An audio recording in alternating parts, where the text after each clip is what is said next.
किसी भी शख्स को आप आइडेंटिफाई कैसे कर सकते हैं कि इसको थेरेपी की ज़रूरत है या इसको मेडिसिन की ज़रूरत है या ये नॉर्मल नहीं है?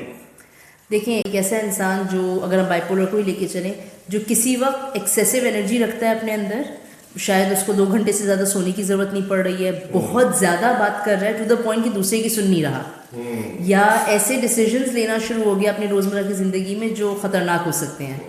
एक छोटी सी एग्जांपल इसकी लूँगी कि एक हाउस हेल्प थी, वो लेके आई अस्पताल अपने शौहर को कि जी इसका कुछ मसला है। उसको और कुछ नहीं समझ में आ रहा था कि क्या मसला है, पर शी सेड कुछ मसला है। कैसे पता चला? उसने कहा जी हम 10,000 रुपये महीना कमाते हैं, ये 10,000 रुपये महीना कमाता है, मैं घरों में काम करके ऐसी कुछ 10-15 हज़ार कमाती हूँ। आज इसकी तनख्वाह का दिन था, जब ये घर आया है तो मैंने कहा पैसे कहाँ हैं? तो कहने लगा पैसे तो मैं रास्ते में बांटता हुआ आया हूँ, और हालांकि हमें किराया देना था और इसको पता है कि हमें किराया देना था। तो कहने लगा कि नहीं नहीं, हमसे ज़्यादा लोग जो हैं उनको ज़रूरत है, तो मैं तो 500 रुपये बांटता हुआ आया हूँ। कह नहीं, मैं भागी बाहर। तो उसने अपने हस्बैंड को खींच के वो लेके आई कि कुछ गड़बड़ है इसके साथ। सो ऐसे डिसीजंस जो फॉल्टी हैं, प्रॉब्लमेटिक हैं। On the other and bipolar के अंदर ये वाली चीज़ होगी कि बिल्कुल एक पॉइंट आएगा जब बंदा इतना ज़्यादा उदास और खामोश हो जाएगा, विड्रॉ कर लेगा सबसे। सो कमरे में बंद हो जाएगा, दिनों नहीं बाहर निकलेगा, अपनी रोज़मर्रा की जो हाइजीन होती है उसका ख्याल नहीं रखेगा। So that's where we know कि कोई प्रॉब्लम आ रही है इस इंडिविजुअल के अंदर। हम जैसे मेरे जानने वाले पुलिस में काफ़ी अच्छा 17-18 साल की सर्विस है, वो रिसेंटली कहना शुरू हो गया यार कि मैं जैसे हमारे ना बनवास ले लो, मैं यार किसी अलग जगह चला जाऊँ। तो मैं उनसे पूछता था, मैंने कभी आईने में खड़े होकर अपने आप को इस बात का जवाब दिया है कि क्यों चले जाओ? तो उनकी आंखें भर जाती हैं कि चमकना शुरू हो जाती हैं अगर होना चाहते हैं। तो क्या ये भी कोई डिसऑर्डर उनको तंग कर रहा है या क्या मसाइल है? देखिए, नॉट नेसेसरी कि डिसऑर्डर, लेकिन जैसे क्योंकि आपने कहा वो आपके दोस्त पुलिस में हैं, तो नॉर्मली पुलिस हो गई, जर्नलिज्म हो गया, इस तरह के लोग हो गए, इमरजेंसी में काम करने वाले लोग हो गए, जो रोज़मर्रा की ज़िंदगी में बहुत ज़्यादा वायलेंस या चीज़ें देख रहे होते हैं, फायर फाइटर्स हो गए, मुख्तलिफ लोग हो गए, तो उनमें बर्नआउट आना शुरू हो जाता है। Compassion fatigue, burnout, vicarious trauma, ये डिफरेंट टर्म्स हैं जो हम आम ज़बान में यूज़ करते हैं। इसको आम अगर मैं फ़हम में बात करूँ तो अंदर से इंसान को ऐसा महसूस होने लगता है जैसे अब बस हो गई है। सो इमोशंस में प्रॉब्लम आएगी, नमनेस फील होगी, अब कुछ ना खुशी महसूस हो रही, ना उदासी महसूस हो रही है, सपाट चेहरा, ऐसा लगेगा जैसे हर चीज़ बोझ महसूस हो रही है। सो ऐसे में फिर दे जस्ट वांट कि भाई दुनिया छोड़ो, भाग जाओ किसी कोने में, कि लोगों से मिलना ना पड़े, लोगों को जवाब ना देना पड़े, इस किस्म की चीज़ें ना देखनी पड़े। ये टेक्निकली डिसऑर्डर नहीं हम इसको कंसिडर करेंगे, ये इशू ज़रूर है जिस पे काम करने की ज़रूरत भी है, और ना काम किया जाए तो यस, ये अल्टीमेटली डिप्रेशन या चीज़ों में कन्वर्ट ज़रूर हो सकता है। मुझे याद है 2010 में सीआईडी सेंटर ब्लास्ट हुआ था कराची में, पीआईडीसी, तो मैं विद इन मिनट्स वहाँ चला गया था, मैं एक साहसी इदारे के साथ मुंसलिक था। मैंने अपने आंखों के सामने इतनी लाशें, लोगों को मरते हुए देखा। तो आप यकीन करें, मुझे फ़ोन करके जब मेरा इदारा पूछा तो मैं रो रहा था सिर्फ, और मुझे मेरे सालों दिमाग से नहीं निकल सकी थी। तो आप क्या समझती हैं ये इस बात को गुजरे को 15-16 साल हो गए, तो मेरे दिल को डिसऑर्डर चल पड़ा है, मुझे नहीं पता ऐसा कुछ है? उस वाक़े की वजह से अगर आपकी ज़िंदगी के मामूलात ख़राब तो नहीं हुए, लेकिन यस आपके ऊपर असर बहुत गहरा पड़ा है, तो हम उसको डिसऑर्डर नहीं कहेंगे, लेकिन हम उसको ट्रॉमा का नाम ज़रूर देंगे, जो जहनी सदमा जिसको हम कहते हैं, ठीक है, वो ज़रूर होगा। और लाजमी शर्त नहीं है कि इसकी वजह से आप सठियाना शुरू हो जाएं, लेकिन यस कुछ लोग वो हैं जो आसानी से डील कर पाते हैं। फॉर एग्जाम्पल 15-16 साल पुरानी आप बात कर रहे हैं, वो जहन में आपके ज़रूर है, लेकिन ऐसा नहीं है कि उसकी वजह से आप इस तरह डरना शुरू हो गए कि घर से निकलना छोड़ दिया, रातों को सो नहीं पा रहे हैं, ज़िंदगी ख़त्म करने की ख्वाहिश हो रही है, दुनिया ख़त्म हो रही है, इस किस्म की फीलिंग आ रही है। अगर ये नहीं है तो हम इसको डिसऑर्डर नहीं कंसिडर करेंगे, लेकिन यस ये वो जहनी सदमा है जिस पे काम करने की ज़रूरत लाजमी है। हमारे यहाँ मसला ये आता है कि तब तक चीज़ों पे काम नहीं करते जब तक इंसान पूरी तरह से, जैसे आपने वर्ड नीम पागल कहा, या हम अगर गलत टर्मिनोलॉजी या आइनो इस्तेमाल नहीं करते, लेकिन आम फहम में लोग पागल का वर्ड ही इस्तेमाल करते हैं, तो जब तक कोई पूरी तरह पागल नहीं हो जाता है, नीम पागल नहीं हो जाता, हम उसके ऊपर काम नहीं करते। सो आपके वो पुलिस वाले फ्रेंड के साथ जो हो रहा है या आपका जो वाक़या है, उस पर काम करने की ज़रूरत है, क्योंकि ये वो सदमे हैं जो आहिस्ता आहिस्ता जहन को अफेक्ट करना शुरू कर देते हैं नेगेटिवली। सही, तो ऐसे पुलिस, वकीला, फायर फाइटर्स, पैरामेडिक्स, इन लोगों के क्या वर्किंग आवर्स कम कर दें, वर्किंग डेज कम कर दें, छुट्टियां ज़्यादा हों, या इनके लिए कुछ ज़राए पैदा किए जाएँ कि इनकी मेंटल बैलेंस है वो बरकरार रहे? देखिए, शायद घंटे कम करने से उससे तो फ़र्क इतना ना पड़े, क्योंकि वजह यह है कि वो 6 घंटे की जगह 3 घंटे काम कर रहे हैं। एक एग्जांपल दे रही हूँ, लेकिन उस 3 घंटे में इतना कुछ देख रहे हैं जो एक आम बंदा शायद 20-25 दिनों में नहीं देख रहा होता। सो घंटे कम करना मकसद नहीं है, लेकिन जैसे हमने कहा कुछ ऐसे ज़राए पैदा किए जाएँ, उनको ये सिखाया जाए कि चीज़ों से डील कैसे करना है। बर्नआउट के लिए, ट्रॉमा के लिए बाकायदा वर्कशॉप्स होती हैं, काउंसलिंग्स होती हैं। मैं खुद एक ट्रॉमा इन्फॉर्म थेरेपिस्ट हूँ। सो वो चीज़ें करने की ज़रूरत है कि उनको वो चीज़ सिखाई जाए कि क्या करना है। बिल्कुल वैसे ही जैसे किसी को खुदा न खास्ता फालिज हो जाता है तो आप उसको सिखाते हैं ना कि ये एक्सरसाइज रूटीन में करनी है ताकि आपके वो मसल्स जो वीक हो गए हैं उसमें वापस ज़िंदगी लाई जा सके। तो बिल्कुल उसी तरह से इन तमाम लोगों को, पैरामेडिक्स हो गए, इमरजेंसी जो भी आपने कहा, उन लोगों को सिखाने की ज़रूरत है कि अपनी रोज़मर्रा के हालात से डील कैसे करना है। क्या यही वजह है कि इस तरह के फील्ड के लोग ज़्यादातर या तो ओवर रिलीजियस हो जाते हैं या बहुत ज़्यादा ड्रग्स की तरफ या शराब की तरफ? एब्सोल्युटली, क्योंकि वो बिल्कुल ऐसा ही है। उसको बैलेंस कर रहे होते हैं, अंदर से वो सिस्टम काम कर रहा है। सिस्टम काम कर रहा है क्योंकि जब नहीं बर्दाश्त हो रही चीज़ तो फिर थोड़ा सा जहन को धीमा करना ज़रूरी होता है। तो ड्रग्स लेके, अल्कोहल लेके वो उसको जहन को धीमा कर रहे होते हैं। अच्छा, हम आपने बोला रात में नींद ऐसे, ये नॉर्मलिटी इनमें से एक है कि जो इंसोम्निया कहते हैं आप लोग की टर्म में, जैसे मेडिकल टर्म में, तो अगर कोई ऐसा शख्स इसकी पिल्स ले रहा है कि नींद आ जाए मुझे, या उसकी नाइट शिफ्ट, या ऐसी ही बात करेंगे नाइट शिफ्ट वाले, वो इंसोम्निया का शिकार हो ही जाते हैं, तो वो अल्टीमेटली किसी बुरे फेस की तरफ ले जाता है उसको, वही क्या पागलपन की तरफ ले जा सकता है? पॉसिबल है ऐसा? देखिए पॉसिबिलिटीज, और ये क्लॉक, बॉडी क्लॉक हिल जाना कि नाइट शिफ्ट मुसलसल करना, नॉट नेसेसरली, लाजमी शर्त नहीं है ये।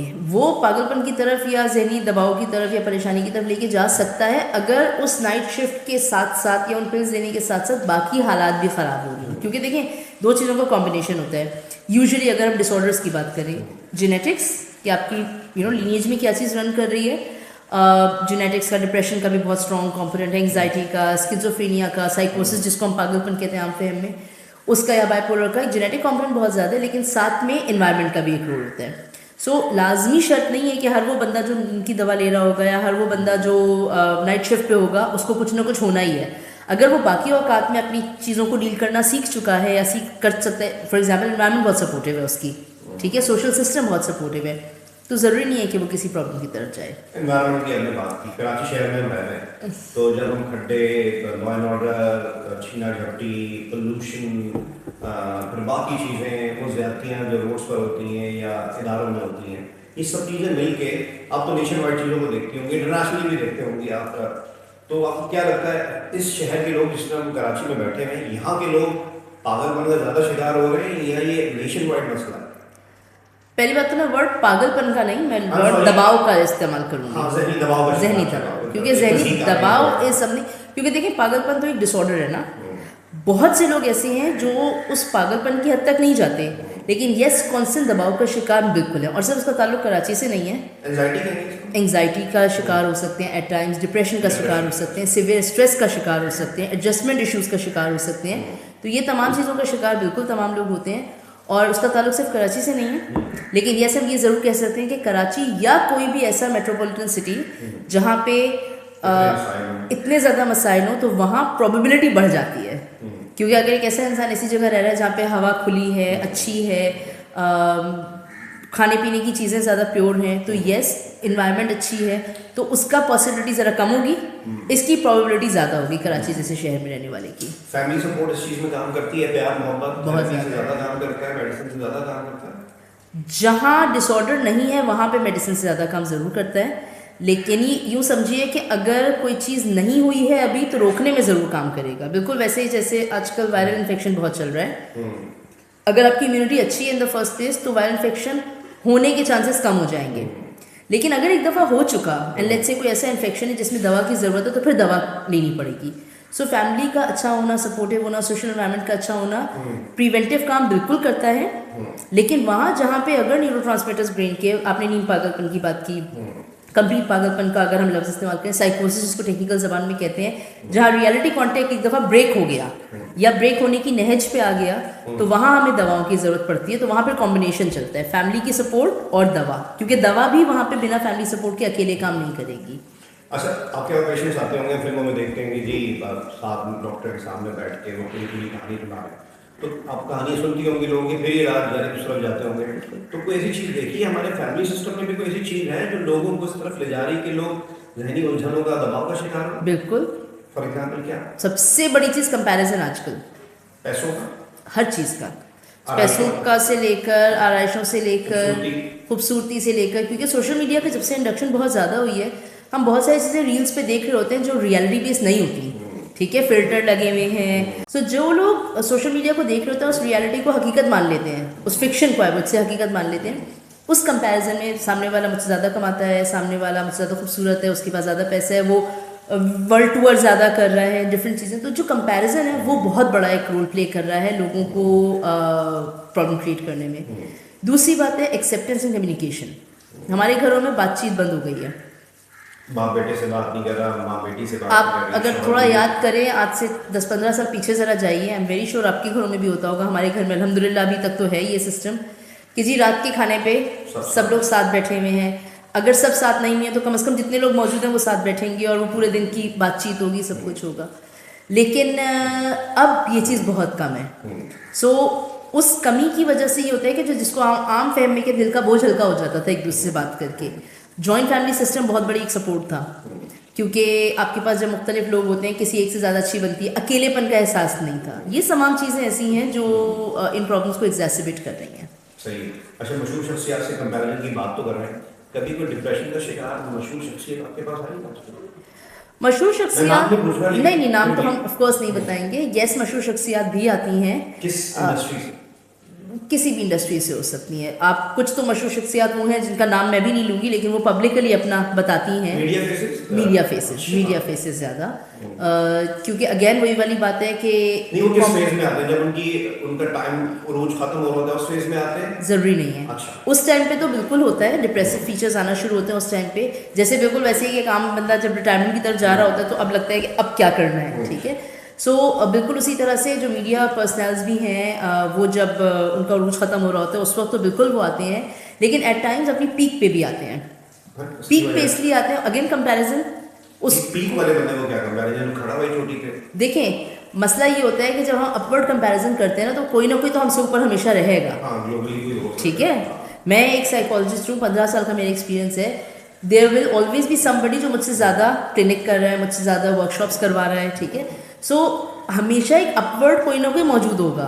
तो वो जो कंपैरिजन होता है ना, XYZ को मुझसे ज़्यादा अच्छी मूवी मिल गई, इसका ड्रामा मुझसे ज़्यादा चल गया, इसको मुझसे ज़्यादा एड्स मिल गए। इवन एट देयर पीक जब भी इंसान अपने आप में सेटिस्फाइड नहीं होगा, डिप्रेसिव फीचर्स आएंगे। क्या रिलीजन में थेरेपी हो सकता है? रिलीजन बिल्कुल एक थेरेप्यूटिक काम, रिलीजन को प्रैक्टिस करना बिल्कुल थेरेप्यूटिक हो सकता है, नॉट टू द पॉइंट जहाँ फिनेटिक हो जाए, ठीक है। लेकिन येस, रिलीजन एक बहुत स्ट्रॉन्ग कोपिंग है, खासतौर पे जब आप ये वाली चीज़ करते हैं। अब अगर हम कंपैरिजन की बात करें तो हुजूर ने कहा कि जी अपवर्ड कंपैरिजन नहीं करो, अपने से कमतर को देखो। तो जब आप अपने से कमतर को देखेंगे तो शुक्र अदा करेंगे, और ये रिलीजियस प्रैक्टिस ही है, ठीक है। सो बिल्कुल सुन्नत है। आप जब 5 दफ़ा अपने आप को अल्लाह से कनेक्ट करते हैं, अगर आप नमाज पढ़ रहे हैं, तो एक ये एहसास होता है कि कोई है जो संभाल लेगा चीज़ों को। So again it's a religious practice जो बहुत बड़ा एक सपोर्टिव रोल प्ले कर रही होती है। सो कुछ लोगों के लिए, सबके लिए नहीं काम करती ऑफ कोर्स, लेकिन जो लोग रिलीजियसली कनेक्टेड हैं एक बैलेंस तरीके से, उनके लिए बिल्कुल ये बहुत सपोर्टिव काम भी करती है और थेरेप्यूटिक भी हो सकता है। मुसलसल मॉकिंग हो तो इंसान किसी भी चीज़ की तो उस चीज़ की आदत पड़ जाती है, उस जैसा हो जाता है। जैसे मैं अपने दोस्तों से कहता था, यार मुसलसल 90 में बैठोगे तो MKM की सोच के हो जाओगे, मुसलसल बनी घर में बैठोगे तो PTI की हो जाओगे। ऐसी आप मुसलसल डिसऑर्डर वाले लोगों के साथ बैठना, उनसे बात करना, उनको डील करना, उनकी सेहत पे काम करना, तो कभी कभी लगा कि मैं अपना आप को लूज करना शुरू कर देते हैं। आई एम सॉरी, ये नहीं आप बहुत फनी सवाल है, लेकिन नहीं फनी नहीं है, ये बहुत इंपॉर्टेंट सवाल एक्चुअली में बिल्कुल फनी नहीं है। और बहुत से लोग ये कहते हैं कि साइकोलॉजी या साइकाइट्री पढ़ने वाले खुद पागल हो जाते हैं। हाँ, वो दूसरी सीट पे मेरी भी फिल्म है यार, बिल्कुल। ऐसा तो नहीं है। और ये बहुत कॉमन है और ये हो सकता है। सेकेंडरी ट्रॉमा, वाइकेरियस ट्रॉमा या सिम्टम्स का आना ये बहुत कॉमन है, और इसीलिए हमें हमारी ट्रेनिंग का हिस्सा ये होता है कि आपने अपना ख्याल कैसे रखना है। अच्छा। सो सेल्फ केयर चीज़ें मैंने PhD किया हुआ है साइकोलॉजी के अंदर, तो हमारे PhD का पूरी दुनिया में क्लिनिकल साइकोलॉजी में अगर आप PhD करें तो 50 सेशंस अपने लेना ज़रूरी होते हैं, ताकि आपके जो अंदर की गिरें हैं, गुत्थियाँ हैं, वो खुल सकें।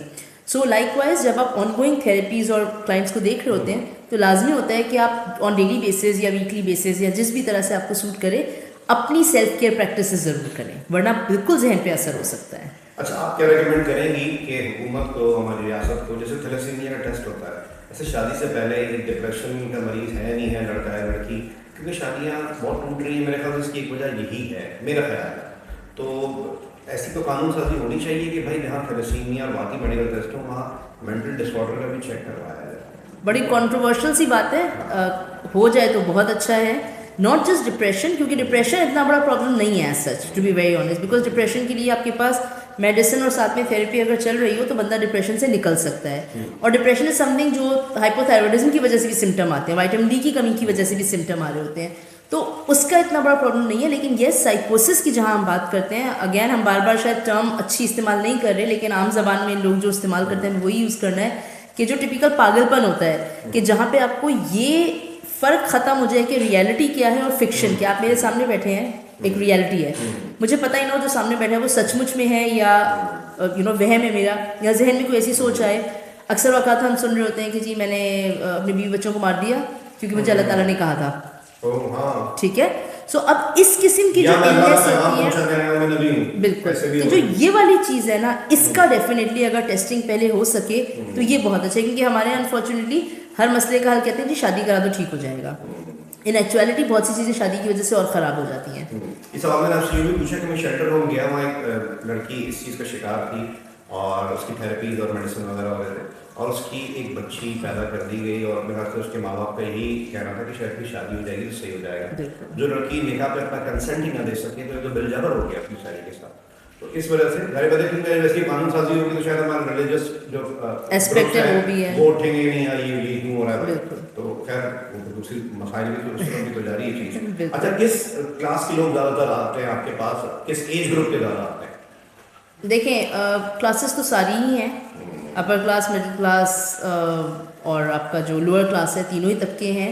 ये सेटअप्स अलग अलग हैं, कुछ जगह वो जो एनजीओ बेस ज़्यादा है वहाँ पे लोअर क्लास के लोगों को ज़्यादा आसानी हो जाती है, कुछ हाई एंड के जो सेटअप्स हैं वहाँ पे ज़रा अपर क्लास के लोग प्रेफर करते हैं। तो क्लासेस तो तीनों ही हैं। अगर हम एज ग्रुप की बात करें तो मेरा ख्याल है कि अभी जो यंग एडल्ट वाली पॉपुलेशन है ना, 18 साल से 25-30 वाली, ये बहुत अवेयर हो गई है अल्हम्दुलिल्लाह, और इनका जब कोई मसला सामने आता है तो ये फौरी तौर पे हेल्प सीख करते हैं। बिल्कुल, अब जो आपके 50 प्लस के लोग हैं उनको, या 60 प्लस के लोग हैं उनको लाना पड़ता है। वो ये भी समझते हैं ना कि यार एज बढ़ रही है तो हम तो वैसे ही शायद सठियार हैं। एज बढ़ रही है तो बिल्कुल सठियार है। हमने अभी रिसेंटली एक एजिंग विद ग्रेस का इवेंट किया था, वो इसी पर्पस के लिए किया था कि ऑटोमेटिकली कोई लाजमी नहीं है कि अगर उम्र बढ़ रही है तो आपने सठियाना ही है। बढ़ती उम्र के साथ सही प्रैक्टिसेस अगर अपनाई जाएँ तो आप हेल्दी तरीके से भी, बावकार तरीके से भी बूढ़े हो सकते हैं। तो जो बूढ़े होते हैं उनको ज़रा लाना पड़ता है। जो जवान नस्ल है हमारी 18 प्लस की, वो जनरली खुद आ जाती है, या फिर आपका जो वर्क प्लेस वाले लोग हैं ना, उनके अंदर अब एक अवेयरनेस आना शुरू हुई है। हम डिफरेंट वर्कशॉप्स करवा रहे होते हैं, तो जब वो वर्कशॉप अटेंड करते हैं उनको पता चलता है अच्छा साइकोलॉजी सिर्फ पागलपन की बात नहीं है, हेल्दी लिविंग की भी बात है, वेलनेस की बात है। वो फिर ऑप्ट करते हैं अपने स्ट्रेसेस के लिए और चीज़ों के लिए। अच्छा, कलर्स काम करते हैं ज़िंदगी में कि ये कलर अगर हम अपने कमरे में या देखने में कम रखें तो हम इस चीज़ का शिकार कम होंगे, डिप्रेशन का, लाइट कलर ज़्यादा रखें, ऐसा कुछ होता है? देखिए वैसे तो पूरी कलर साइकोलॉजी है, और जैसे येलो को हैप्पी कलर कहा जाता है, ब्लैक को कलर ऑफ कॉन्फिडेंस कहा जाता है, सीक्रेसी कहा जाता है। सो बिल्कुल कलर साइकोलॉजी ज़रूर है, और जो कलर से थेरेपी करते हैं वो बिल्कुल साइकोलॉजी नहीं है, वो अलग फील्ड है। तो जो रंगों से इलाज है कि हमारे यहाँ जो रेड फट्टे चल रहे होते हैं ब्रेकिंग न्यूज़ के नाम पे, वो लुट गया, वो मर गया, वो धमाका, ये वो ब्रेकिंग न्यूज़, तो न्यूज़ चैनल्स देख के भी आपको लगता है कि इस कंटेंट को देख के भी हमारी सोसाइटी में लोग डिप्रेशन में जाते हैं? देखिए कंटेंट को देख के तो बिल्कुल जाते हैं। मैंने आपको शुरू में बताया था, मेरा अपना PhD ही इस पे है कि मीडिया के ऊपर जो हम कंटेंट देखते हैं वो हमारे जहन पे क्या असर करता है। So it's not just the colour. अगर मैं आपके इस सवाल पे जाऊँ तो देखें हर चीज़ ब्रेकिंग न्यूज़ नहीं होती, तो वो जब ब्रेकिंग न्यूज़ का वर्ड आता है, वो साउंड आता है और वो कलर आते हैं, कॉम्बिनेशन में एकदम दिल की धड़कन तेज़ करता है कि अल्लाह खैर पता नहीं क्या हो गया, ठीक है। एंड यस, वो मुसलसल देखने की वजह से जहन पे उसका असर होता है नेगेटिव। आप ज़्यादा एक्स्ट्रा सेंसिटिव, हाइपर विजिलेंट हो जाते हैं कि हर आवाज़ अब परेशान करेगी। सो मीडिया के ऊपर आप जो चीज़ चला रहे हैं और जो चीज़ें देख रहे हैं उसका बिल्कुल असर होता है, डायरेक्ट असर होता है। अच्छा, ज़्यादा अनफॉर्चुनेट ये कि हमारे जो एंटरटेनमेंट के नाम पे चैनल्स हैं वहाँ पे भी साल लोगों के झगड़े, रेप केसेस, केस नंबर 9 और फलाना, तो ये चीज़ें ज़्यादा दिखाई जा रही हैं। तो हमें वहाँ पे कपिल शर्मा को पैदा करना चाहिए, अपना कुछ कॉमिकल चीज़ें, ज़्यादा कॉमिकल नहीं भी हो तो आम जिंदगी पे चीज़ें वो दिखाई जाए। बिल्कुल ऐसा है। अगर आपको PTV का पुराना ज़माना याद हो तो आपके पास फारूक कैसर के चीज़ें चलती थी, आपके पास कसौटी चलता था, वहाँ पे ड्रामे का एक पर्टिकुलर टाइम था, खबरनामे का एक पर्टिकुलर टाइम था, ठीक है। उसके बाद मूवी चलेगी, फिर वो कौमी तराने के साथ चीज़ें ख़त्म होंगी। सो बिल्कुल हमारे मीडिया पे भी हमें मल्टीपल तरह के कंटेंट की ज़रूरत है, क्योंकि अब चल क्या रहा है इस वक्त, एक से बढ़ यानी एक के बाद एक ड्रामा रोल हो रहा होता है और हर ड्रामा पिछले से ज़्यादा हौलनाकी की तरफ लेके जा रहा होता है। मतलब कुछ पॉजिटिव दिखाने की ज़रूरत बहुत शदीद है, नॉट नेसेसरी कि सिर्फ कोई कॉमेडी शो ही हो, लेकिन यस एक बैलेंस कंटेंट की ज़रूरत हमें ज़रूर है। सही। अच्छा, कहते हैं बहुत ज़्यादा सोचना भी आपको इस तरफ ले जाता है। कुछ जैसे लोग कहते हैं यार हम सोसाइटी में बेहतरी लाएंगे, जलसों में बताया जाता है, वहाँ पे कोई टीनेजर कोई जेन जी खड़ा हुआ है बेचारा, उसको बताया जा रहा है तुमने कश्मीर भी आज़ाद कराना है तो तुमने यहाँ के नाले भी ठीक करने के लिए आवाज़ उठानी है। तो इतनी फिर वो लगा, क्योंकि टीनेज बड़ा एक फर्टाइल महल होता है और कच्चा ही होता है, तो इस तरह की जब वो पॉलिटिशियंस बात करते हैं वो भी जब निकलता है यार मैंने ये भी सही करना है, मैंने ये भी सही करना है, तो ये आपको एंजाइटी की तरफ ले जाती है। बिल्कुल 100%। ओवर थिंकिंग का डायरेक्ट ताल्लुक है आपकी एंजाइटी और डिप्रेशन दोनों से, क्योंकि ओवर थिंकिंग में आप कर कुछ नहीं पा रहे होते, सिर्फ आपका जहन उलझता चला जा रहा होता है, तो वो बिल्कुल आपको एंजाइटी डिप्रेशन दोनों की तरफ लेके जा रहा होता है। पॉर्न एडिक्शन जो होती है ये भी आप समझते हैं कि कोई पागलपन, कोई मेंटल डिसऑर्डर है? क्योंकि फिर हमारे यहाँ होता है कि जब उसकी लेजिटिमेट लाइफ जो शादीशुदा लाइफ शुरू होती है तो वो फिर लड़की गैर अखलाकी भी है, गैर शरई, उससे डिमांड होती है तो फिर तलाक की तरफ बात चली जाती है। बिल्कुल। तो पॉर्न एडिक्ट बंदा भी आप पागल ही कहेंगे उसको या क्या कहेंगे उसको? मतलब वो पॉर्न एडिक्ट को हम पागल नहीं कह रहे होते, लेकिन यस प्रॉब्लम में ज़रूर होता है वो इंसान, क्योंकि यू आर राइट। और पॉर्न एडिक्शन या हाइपर सेक्सुअलिटी के बहुत केसेस आते हैं और अब ज़्यादा आने लगे हैं शायद। और अगेन हमने थोड़ी देर पहले सोशल मीडिया की बात की थी, उसका बहुत बड़ा उसके अंदर रोल है, क्योंकि जो दिखाया जाता है वो एक एक स्टूडियो के अंदर क्रिएट किया हुआ एक अनरियल चीज़ है, मगर देखने वाला उसको रियल कंसिडर कर रहा है। फिर वही चीज़ अपनी वाइफ से एक्सपेक्ट कर रही है या वाइफ अपने हस्बैंड से एक्सपेक्ट कर रही है, अपने आप से भी एक्सपेक्ट कर रहा है। वो चीज़ जब नहीं मीट हो पाती तो फिर वो जहनी हिजान बढ़ता है, एंजाइटी बढ़ती है, डिप्रेशन बढ़ता है, एंड ऑफ कोर्स फिर वो चीज़ें तलाक की तरफ जा रही होती हैं, तो बिल्कुल वो प्रॉब्लमेटिक है। अर्ली एज में भी हम 2-3 साल के बच्चे को भी कह सकते हैं कि इस बेचारे को कोई डिसऑर्डर हो गया? बिल्कुल हो सकता है। जो न्यूरो डेवलपमेंटल डिसऑर्डर्स हैं वो फ्रॉम दी बर्थ ऑनवर्ड्स 18 साल की उम्र तक कभी भी हो सकते हैं। इसी तरह से अगर हम पर्सनालिटी डिसऑर्डर्स की बात करें तो उनका डायग्नोसिस भले ही 18 साल के बाद हम करते हैं, लेकिन उसके सिम्टम्स आपको बचपन से नज़र आना शुरू हो जाते हैं। सिम्टम्स क्या होंगे? सिम्टम्स फॉर एग्जांपल, अगर एक बच्चा है जिसका डिपेंडेंट पर्सनालिटी डिसऑर्डर है, ठीक है, एग्रेसिव भी हो सकता है, एग्रेसिव वो अलग सिलसिला है। अगर फॉर एग्जांपल हम ऑटिज्म की बात करते हैं, हम ADHD की बात करते हैं, तो ये आपको बहुत यंग एज के अंदर नज़र आना शुरू हो जाता है, क्योंकि न्यूरो डेवलपमेंटल यानी ये डेवलपमेंटल एज के साथ चल रहा होता है। इसी तरह से कम केसेस हैं लेकिन होते हैं स्किज़ोफ्रेनिया, साइकोसिस भी, चाइल्डहुड साइकोसिस हो सकता है, बाइपोलर चाइल्डहुड का हो सकता है, सो जिसमें एग्रेशन वाली चीज़ आएगी जैसे आपने कहा। सो अनफॉर्चुनेटली लेकिन यस वेरी यंग एज में भी आपके बच्चों को डिसऑर्डर्स हो सकते हैं। स्पीच डिले भी एक वो है? स्पीच डिले भी होता है। स्पीच डिले के साथ आपके बाकी माइलस्टोन्स का डिले जो है वो इंटेलेक्चुअल डिसेबिलिटी कहलाता है, जो पहले मेंटल रिटार्डेशन का वर्ड होता था, अब उसको इंटेलेक्चुअल डिसेबिलिटी कहते हैं। वो तो बहुत यंग एज में नज़र आने लगता है कि एक बच्चा जब पैदा होगा तो उसके माइलस्टोन्स बहुत यंग एज से डिले होना शुरू हो जाएंगे। नेक होल्डिंग देर में होगी, चलना देर में शुरू करेगा। एक बच्चा जो 4 महीने की उम्र से बैबल शुरू कर देता है, 6 महीने की उम्र से बैबल शुरू कर देता है, ये बच्चा शायद वो होगा जो साल भर तक उसने कोई भी लफ्ज़ नहीं उस तरह से अदा किए। सो वॉकिंग, स्टैंडिंग। फिर हमारा जो देसी माइंडसेट है कि नहीं जी शायद ही सही, मुझे आप क्लियर कीजिएगा कि अगर इसकी अर्ली एज में केयर शुरू कर दिया जाए तो वो मुनासिब है, या हम कुछ लोग ये भी कहते हैं नहीं जी वक्त के साथ सही हो जाएगा? नहीं, वक्त के साथ चीज़ सही नहीं होती। और अर्ली एज में अगर पकड़ लिया जाए तो अर्ली एज के अंदर इंटरवेंशन की जाए तो जिस हद तक उसको ठीक किया जा सकता है, कीपिंग इन माइंड ब्रेन का स्ट्रक्चर, वो अर्ली इंटरवेंशन हमेशा फ़ायदेमंद होती है। एटलीस्ट रोक लिया जाए, मजीद डिस्फंक्शन नहीं होगा। तो ये तो बिल्कुल बेतुकी की बात होती है कि जी वक्त के साथ खुद ही ठीक हो जाएगा, खुद ही नहीं ठीक होती चीज़। और इसकी वजह जेनेटिक हो सकती है? जेनेटिक बिल्कुल हो सकती है, जेनेटिक होती है। न्यूरो डेवलपमेंटल में प्रेगनेंसी के दौरान मदर की क्या स्टेट रही थी वो बहुत, उसका एक बहुत बड़ा रोल होता है कि प्रीनेटल केयर मदर को कितनी मिली, प्रेगनेंसी में वो स्ट्रेस्ड आउट कितना थी, मतलब खाने पीने को क्या मिला, स्ट्रेस था नहीं था, खाने पीने को क्या मिला, बिल्कुल न्यूट्रिशनल डेफिशिएंसीज भी हैं, लेकिन वो जहनी तौर पे कितनी पुरसुकून थी, ठीक है, इसका बहुत बड़ा रोल होता है। फिर बर्थ, बच्चा पैदा होते के साथ ही रोया नहीं रोया, उसकी सांस वक्ती तौर पे रुकी तो नहीं थी, क्योंकि जितनी देर ऑक्सीजन ब्रेन को नहीं मिलती ब्रेन कॉम्प्रोमाइज हो जाता है with in seconds. So ideally इसीलिए जब बच्चा पैदा होता है तो आप नोट करें उसको अगर वो फौरी तौर पे रोए नहीं तो डॉक्टर उसको पीठ थपक के रुलाते लाजमी है, क्योंकि रोने से मुराद होता क्या है, उसमें रोने से बच्चे के लंग्स एक्सपैंड होते हैं और वो ऑक्सीजन ब्रेन को मिलती है। सो हमारा एक बहुत बड़ा सवाल ये होता है हमेशा ऐसे पेरेंट्स से कि जी पैदाइश के टाइम पे बच्चा रोया कितनी जल्दी था।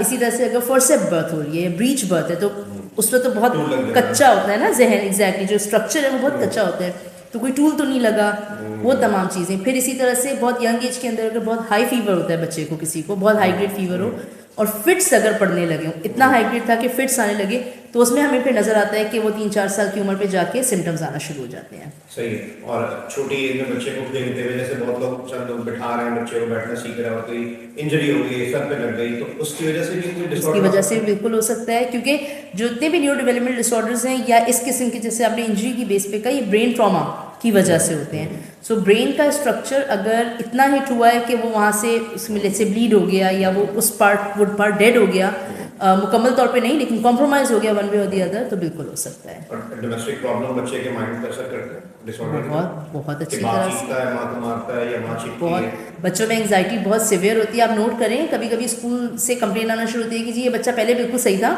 अचानक से कुछ दिनों से या कुछ महीनों से ये फोकस नहीं कर पा रहा, ठीक है, बहुत ज़्यादा घबरा रहा है, बहुत गुस्सा कर रहा है। तो उसमें जब हम पीछे बैकवर्क करते हैं तो पता ही चलता है कि जी अम्मा अब्बा के झगड़े बहुत हो रहे हैं, they're in the process of divorce, या अब्बा या अम्मा में से कोई डोमेस्टिक वायलेंस करती है। कि हमारे यहाँ अनफॉर्चुनेटली डोमेस्टिक वायलेंस का हम सिर्फ मर्दों का सोचते हैं कि वो करते हैं, ख़वातीन वाला तो नज़र नहीं आता, क्योंकि मर्द हजरात बताते नहीं हैं। सही बात। सो वन वे और दी अदर, अगर घर में डोमेस्टिक वायलेंस हो रहा है, माहौल साजगार नहीं है, चीखना चिल्लाना है, मारपीट बहुत ज़्यादा है, बच्चों के जहन पे बहुत स्ट्रॉन्ग असर होता है इन तमाम चीज़ों का। लास्ट सवाल, मिडिल क्लास और लोअर मिडिल क्लास में ये मसला है कि हम स्टिग्मा से बचने के लिए कि हम जाएंगे उस बिल्डिंग में जहाँ ये साइकोलॉजिस्ट बैठे हुए हैं, तो किसी ने देख लिया तो हम तो टैग हो जाएंगे पागल, या अगर फैमिली को बता के गए वो पर्ची निकल आई हमारे वहाँ गए थे तो हम तो टैग हो जाएंगे पागल, तो वो लोग नहीं आ पाते। और इसका मैं तो कहता हूँ जब तक बहुत मुश्किल ही हल है, तो वो शख्स क्या करे, मतलब वो कैसे इन चीज़ों को पढ़े समझे, किधर जाए? देखें, ये पहले तो मैं इस बात को करेक्ट कर दूं, सिर्फ ये लोअर मिडिल क्लास या मिडिल क्लास का मसला नहीं है, ये अपर क्लास का भी इतना ही बड़ा मसला है। कोई भी एसोसिएट नहीं होना चाहता कि जी मैं साइकोलॉजिस्ट के पास या साइकाइट्रिस्ट के पास गया था। इसके लिए 2-3 चीज़ों की ज़रूरत है। एक तो अवेयरनेस बढ़ाने की। मेरी जो ऑर्गेनाइजेशन है होपन कुक साइकोलॉजिकल सर्विसेज सेंटर, हम उसमें यही काम कर रहे हैं इस वक्त कि हम साल के 2 दफ़ा जनरल पब्लिक के लिए कैंप्स लगाते हैं फ्री ऑफ कॉस्ट, ऐसी जगह पर, ऐसी लोकेशन पे जहाँ लोग आ सकें।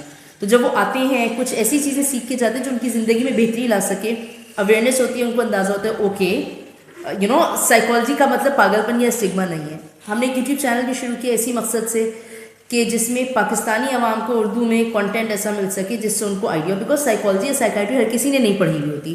तो जब तक इस बात को नॉर्मलाइज नहीं किया जाएगा, जो हमारे पास लोग आ रहे थे उनको भी समझा रहे होते हैं कॉर्पोरेट में जब हम वर्कशॉप्स करते हैं कि भाई बात करें, एंड बिल्कुल वैसे ही जैसे किसी डॉक्टर के पास जाना प्रॉब्लमेटिक नहीं है। जब आपको नज़ला ज़ुकाम खांसी मलेरिया टाइफाइड हुआ हुआ है तो साइकोलॉजिस्ट या साइकाइट्रिस्ट के पास भी वक्त पे आना में प्रॉब्लम नहीं होनी चाहिए। So awareness and different acts जो आप लोगों का स्टिग्मा कम करने के लिए कर सकते हैं, नॉलेज देना, कम्युनिकेशन के चैनल्स ओपन रखना, ये तमाम चीज़ें बेनिफिट करेंगी इस स्टिग्मा को रिड्यूस करने में।